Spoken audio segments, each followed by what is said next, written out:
Hey everybody, how's it going? Surprise! Bonus episode! Because I'm not going to be here on Sunday and I'm not going to be able to put up an episode on Sunday.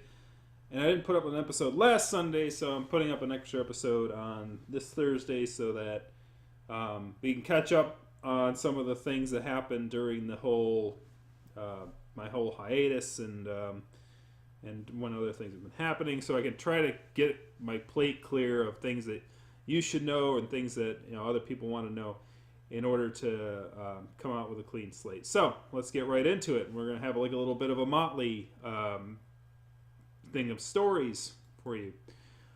First one is during this past month, Sonic Fox won an Injustice 2 tournament pro series. Kind of an unsuspected victory, I believe, for many people, because Sonic Fox has been saying like he really doesn't play Injustice 2 as much as he used to. He's more into the newer fighters, such as Dragon Ball Fighters Z. That's not how you pronounce that, by the way. It's Fighters. Fighters with a Z. With a Z. But you don't pronounce it Fighter Z, you say Fighters. Anyway, that being said,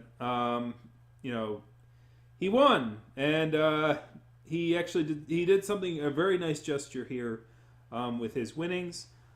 He basically took his winnings and contributed a quarter of it to his opponent in the finals, because his opponent in the finals is dealing with a very unfortunate situation where their father is in late stages of has a very aggressive cancer that they're dealing with, and some of the winnings that Sonic Fox's opponent was going to be towards his father's medical situation, and Sonic Fox came through and he contributed some of his winnings towards that. Obviously, a very kind gesture. I think it is a great thing to see. These competitors sticking things out for one another and helping contribute it to one another's well-being. I do think that when you get into like the upper echelons of most competitive scenes, they realize that it's like their competitors are really what make them who they are. It's really what keeps them on track, and like there wouldn't be it wouldn't be an entertaining thing to watch for the fans if the people who they're rooting for don't have good competition, and it really does inspire that these guys really are on the same level.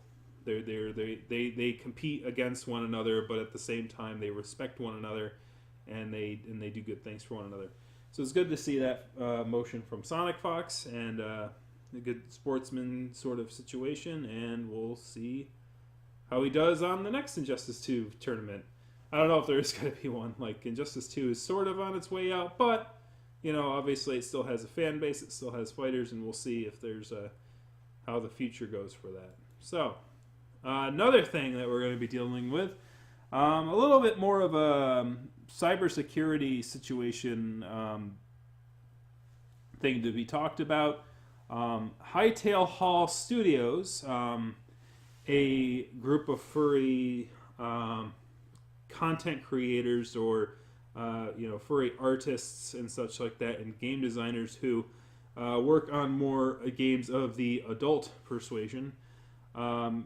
HTH Hall was a competitor to like Tail Underground, which was another adult flash that was well known back in the day. These kind of video games sort of inspire more modern takes on it, like Amorphous, other things like that. Apparently, HTH Hall had a sort of a store page where people could have subscriptions. Apparently, the older version of the site had its database hacked and had information leak about it. Below is a quote from the HTH Hall Studios in regards to that. if anybody had sort of a if anybody who's watching this has had some sort of ties with that particular marketplace, they may want to look into changing their passwords and making sure their user accounts are secured, especially if they have shared that information or had shared that sort of log information with any other services that they may use in the furry fandom. Obviously, you might want to consider changing your passwords so that they're unique per website, and utilizing well-known methods of cybersecurity. I'm not giving away mine because mine are secret, and I'm not going to blow my secret. Anyways, but talk to any cybersecurity expert. They'll say make a password that you'll know, and that using symbols and numbers and using it and making it so that you can memorize it without having to deal too much work, but also make them unique per website. It could get kind of a lot of stuff to remember, but hopefully it makes it more difficult for them to log into your systems, and you should be well and good. So obviously these guys have worked to update their websites and web pages to make sure that's cleaned up. I did link in the description below to a full article about the Hightail Hall data leak situation. And last, since Midwest Fur Fest is coming up over this weekend, I do want to say that I will be doing a panel at that particular thing, and I'll talk about how you can plan your things a little better so that you don't do something like this during a live take.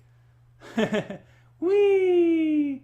Yeah, I messed that up. So anyways, it's going to be at 3 p.m. in the writers section, which is that atrium on the far side of the hotel, usually on the first floor. Past the lobby on the first floor to the right, there's like a bunch of classroom size areas on the lower floors. I believe that's where this particular one is. Once again, I didn't do the research before I clicked the on button, but I'm 99% sure that it's one of those 4 rooms.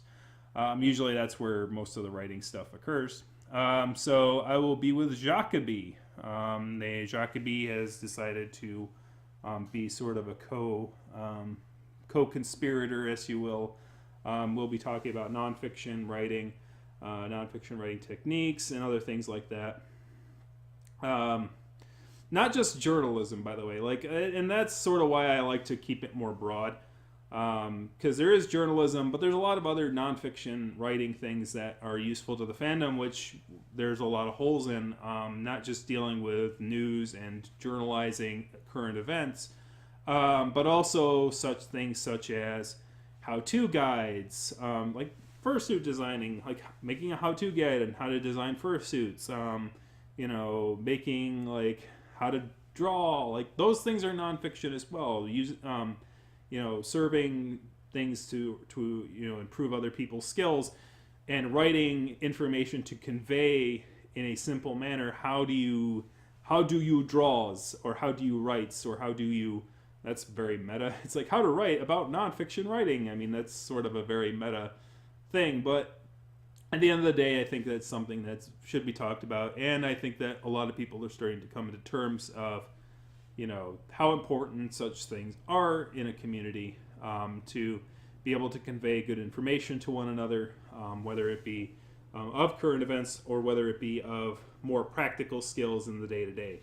And I think that covering that kind of thing would be very useful. So hopefully I will see you there. If you need this information here, there is a sketch.org thing at the thing, sketch.org. I'll put a link in the description below for it, and you should be able to put it on your sketch. So I will see you at that panel. There probably will be an episode I'll have pre-recorded for Sunday. That will probably be talking about the Lisa Ling thing that came up. So that one's going to be another longer episode and a more detailed thing about that. For now, I'm going to get the hop out of here. Thank you very much for watching. Kick that like, kick the subscribe button, kick a comment in the comment section. And I will see you again next time.